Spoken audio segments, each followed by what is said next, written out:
20살 꽃띠였던 저는 매일 마음이 흔들렸습니다. 어느 날은 군인 오빠의 웃음이 그리워 가슴이 저렸고, 또 다른 날은 회사 대리님의 조용한 배려가 제 마음을 간지렸습니다. 두 사람 모두 제게는 소중한 사람이었습니다. 하지만 둘 중 하나를 선택해야 한다는 생각이 들 때마다 제 마음은 흔들리고 또 흔들렸습니다. 책상 위에 놓인 두 통의 편지는 마치 제 운명을 가르는 갈림길길 같았습니다. 제 마음은 갈 길을 잃은 작은 배와도 같았고, 저는 그 작은 배 위에서 흔들리며 긴 밤을 보냈습니다. 밤길을 걸을 때면 제 마음은 더욱 복잡해졌습니다. 은은한 달빛이 비추는 골목에서 저는 자주 걸음을 멈추고 서 있었습니다.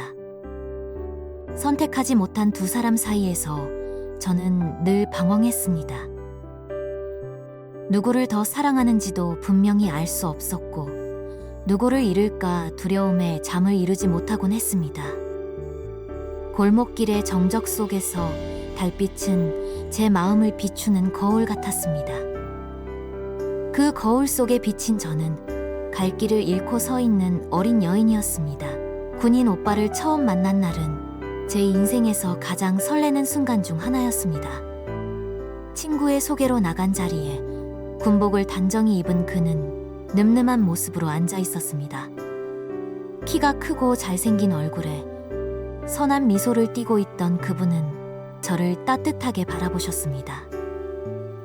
아이들이 선생님을 많이 따르겠어요? 라는 질문에 저는 얼굴이 붉어져 고개를 숙이며 겨우 네라고 대답했습니다. 그 순간의 떨림은 지금도 잊히지 않았습니다. 짧은 대화였지만 그 한마디 속에 담긴 그의 다정함은 제 마음을 흔들기에 충분했습니다. 그분은 편지를 유난히 재미있게 쓰셨습니다. 짧은 하루의 이야기도 웃음으로 바꾸는 능력이 있었고, 군대 안에서 겪는 소소한 일상을 유머러스하게 풀어내주셨습니다. 저는 편지를 읽으며 배꼽을 잡고 웃기도 했습니다. 외로움과 그리움 속에서도 그 편지들이 제 삶을 환하게 밝혀주었습니다. 때로는 하루 종일 그 편지 한 장만으로도 행복하게 지낼 수 있었습니다.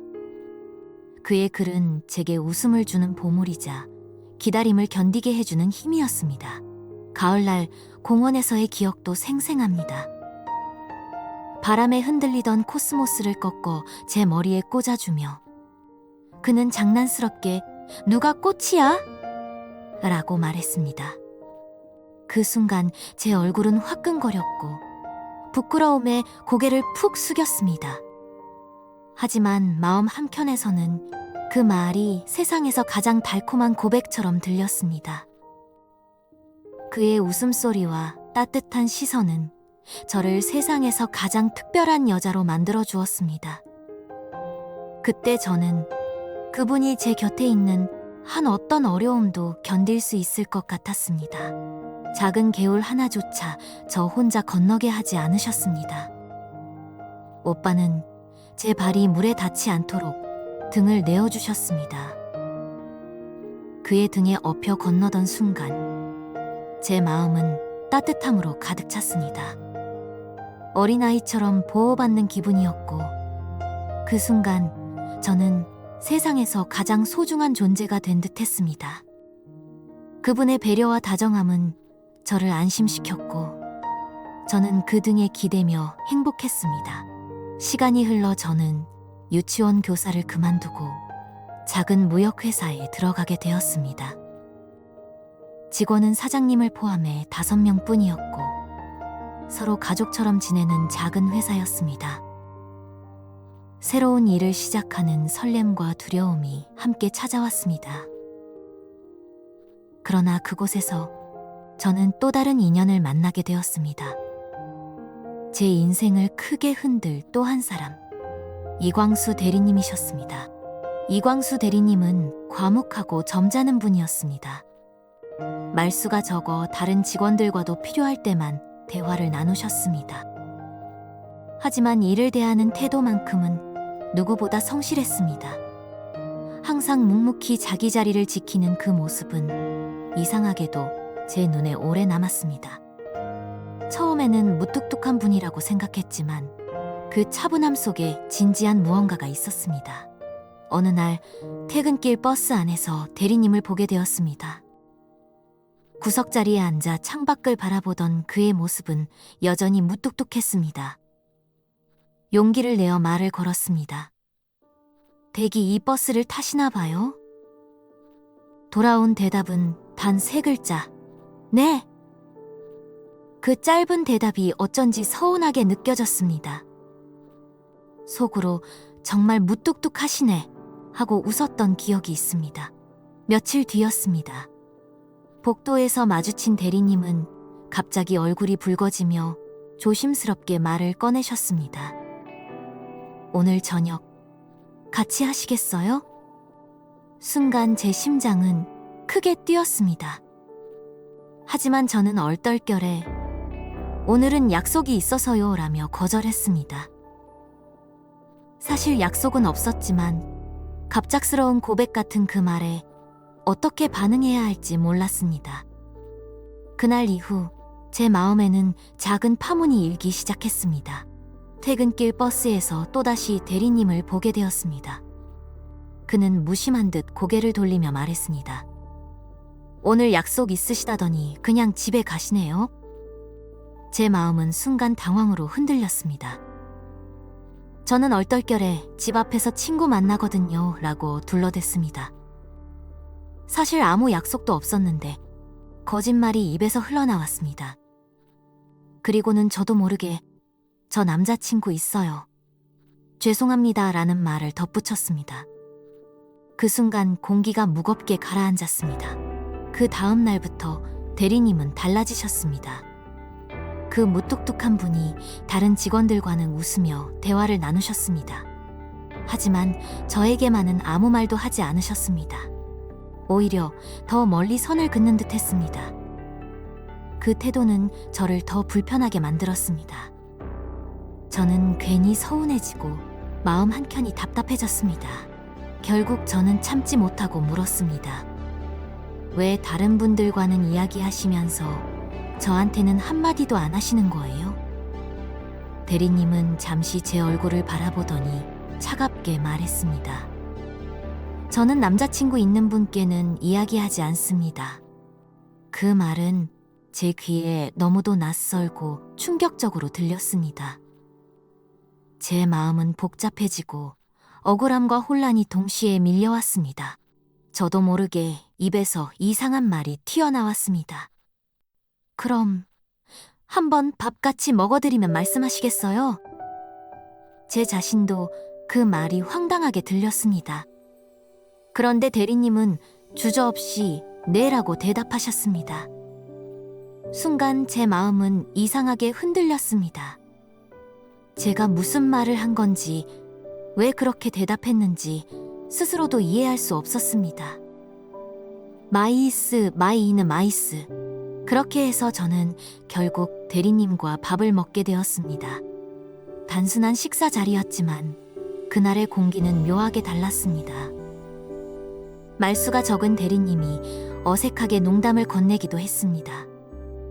저는 웃으며 대답했지만 마음속은 복잡했습니다. 한편으로는 따뜻하고 편안했지만 또 한편으로는 군인 오빠가 떠올라 죄책감이 몰려왔습니다. 그날 이후 저는 양다리라는 위험한 길에 들어서게 되었습니다. 어느 날은 대리님과 함께 영화를 보러 갔습니다.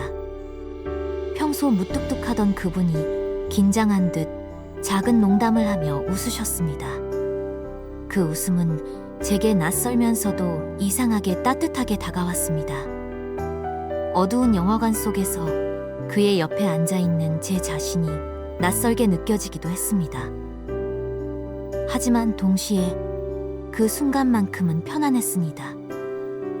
이런 마음이 위험하다는 걸 알면서도 저는 그 시간에 몰입해 있었습니다. 군인 오빠 면회를 가는 날, 대리님은 종종 저를 따라왔습니다.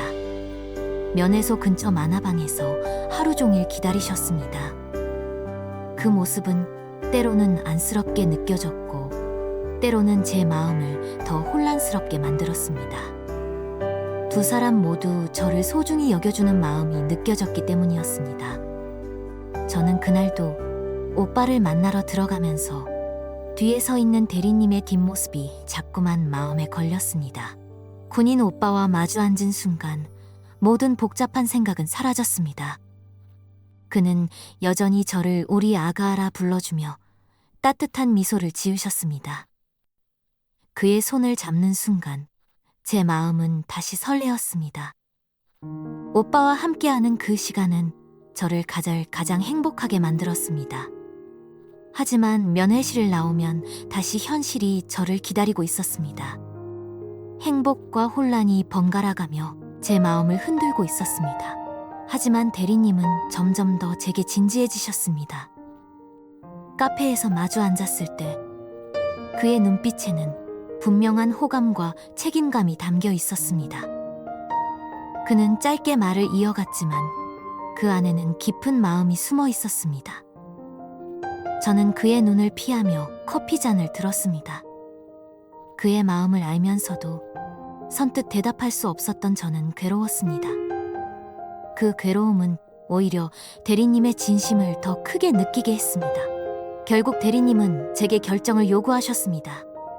이제는 저와 사귈지, 군인 오빠와 사귈지 결정을 내려주셔야 합니다. 딱 일주일 드리겠습니다. 그 말은 제 심장을 깊이 찔렀습니다. 단호한 그의 목소리에 저는 아무 대답도 하지 못했습니다. 오히려 더 크게 흔들리고 있었습니다.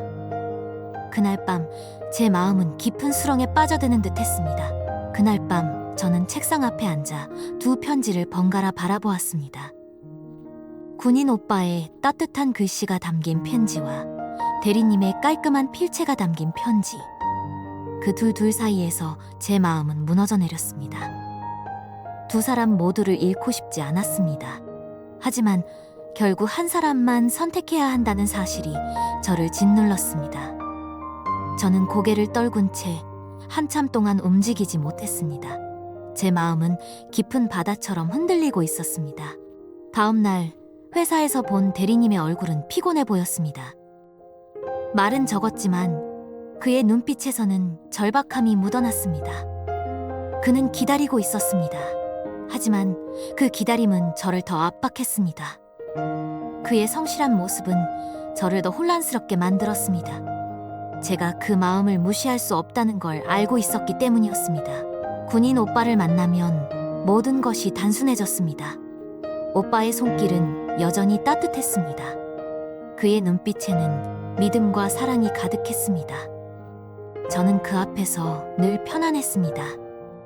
오빠와 함께 있을 때는 다른 모든 고민이 사라졌습니다. 하지만 면회를 끝내고 나오면 다시 제 마음은 갈라져 있었습니다. 두 사람 사이에서 흔들리는 제 자신이 괴로웠습니다. 퇴근길 버스 정류장에서 저는 멍하니 서 있었습니다. 그 순간 멀리서 대리님의 시선이 제게 꽂혔습니다. 말없이 바라보는 그의 눈빛은 무겁고 간절했습니다. 그 시선 속에서 저는 또다시 흔들렸습니다. 저를 지켜보는 대리님의 모습이 어쩌면 그 누구보다 제게 진심일지 모른다는 생각이 들었습니다. 하지만 그럴수록 제 마음은 더 복잡해졌습니다. 밤이 되면 제 고민은 더 깊어졌습니다. 두 사람의 편지를 가슴에 안고 눈을 감으면 그들의 얼굴이 차례로 떠올랐습니다. 따뜻하게 웃던 군인 오빠, 묵묵히 제 곁을 지켜주던 대리님. 두 사람 모두 제게는 소중했습니다. 하지만 결국 한 사람만 선택해야 했습니다. 그 사실이 제 마음을 무겁게 짓눌렀습니다. 저는 그렇게 밤마다 눈을 감은 채 끝없는 고민에 빠져 있었습니다. 어느 날 저녁, 대리님은 식사 자리에서 젓가락을 내려놓고 저를 바라보셨습니다. 그리고는 담담하지만 단호한 목소리로 말씀하셨습니다. 이제는 결정을 내리셔야 합니다. 그 말은 제 가슴을 철렁 내려앉게 했습니다. 저는 아무 대답도 하지 못한 채 두 손만 꼼지락거렸습니다. 그 순간의 공기는 숨막히도록 무거웠습니다. 제가 그 앞에서 작아지는 기분이 들었습니다. 며칠 뒤 오빠를 만나러 갔을 때 그는 여전히 변함없는 웃음을 보여주셨습니다. 우리 아가라며 제 손을 꼭 잡아주셨습니다. 그 따뜻한 눈빛 속에서 저는 또다시 흔들렸습니다. 그의 곁에 있을 때만큼은 세상의 어떤 고민도 사라졌습니다. 제 마음은 편안했고 웃음은 저절로 나왔습니다. 하지만 그 웃음 뒤에는 또다시 찾아올 갈등이 숨어 있었습니다. 회사에서 대리님은 여전히 묵묵히 자기 일을 하셨습니다. 하지만 가끔씩 제게 향하는 그분의 시선을 느낄 수 있었습니다. 말은 하지 않으셨지만 그 눈빛 속에는 수많은 감정이 담겨 있었습니다. 저를 향한 진심, 그리고 기다림이었습니다. 저는 고개를 숙이며 그 시선을 피했지만 마음속에서는 그 눈빛이 계속 맴돌았습니다. 피할 수 없는 무언가가 다가오는 기분이었습니다. 어느 날은 혼자 밤길을 걸으며 눈물이 터져 나왔습니다. 누구에게도 제 속마음을 털어놓을 수 없었습니다. 두 사람 모두를 잃고 싶지 않았지만 결국 하나를 선택해야 하는 현실이 저를 옥죄고 있었습니다. 발걸음은 무겁게 느려졌고 가로등 불빛은 유난히 쓸쓸했습니다. 저는 제 마음을 붙잡으려 애썼지만 눈물은 멈추지 않았습니다. 그 눈물 속에 제 갈등과 고통이 모두 담겨 있었습니다. 결정의 날이 다가왔습니다. 두 통의 편지를 앞에 두고 저는 오랫동안 눈을 감고 있었습니다. 두 사람의 목소리가 번갈아 귓가에 울렸습니다. 웃음을 주던 오빠의 편지, 묵묵히 지켜주던 대리님의 모습, 모두 제 마음속에서 같은 무게로 다가왔습니다. 저는 그 어느 쪽도 버릴 수 없었습니다. 하지만 시간이 흘러갈수록 선택은 더 가까이 다가왔습니다. 그 순간 제 마음은 미궁 속에 빠져 있었습니다. 출근길 버스 창가에 앉아 있을 때 제 눈에는 눈물이 고였습니다. 사람들 틈에 앉아 있었지만 세상에서 가장 외로운 사람처럼 느껴졌습니다. 마음속 고민은 깊어졌고 숨조차 답답했습니다. 창밖의 풍경은 흐릿하게 스쳐 지나갔습니다. 저는 그 안에서 여전히 답을 찾지 못한 채 흔들리고 있었습니다. 제 마음은 여전히 길을 잃고 있었습니다. 대리님도 알고 계셨습니다. 제가 흔들리고 있다는 것을요. 그날 그는 회사 근처 골목에서 담배를 끄며 깊은 한숨을 내쉬셨습니다.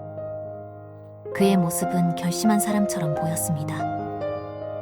저는 그 뒷모습을 멀리서 보며 마음이 철렁 내려앉았습니다. 그 결심이 어떤 의미인지 알 것 같았기 때문이었습니다. 제 선택의 시간이 얼마 남지 않았음을 느꼈습니다. 군인 오빠는 아무것도 모르셨습니다. 여전히 저를 아끼고 사랑해 주셨습니다.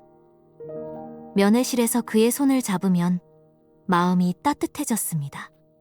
오빠의 웃음은 변함이 없었고 저를 향한 애정은 더 깊어져 있었습니다.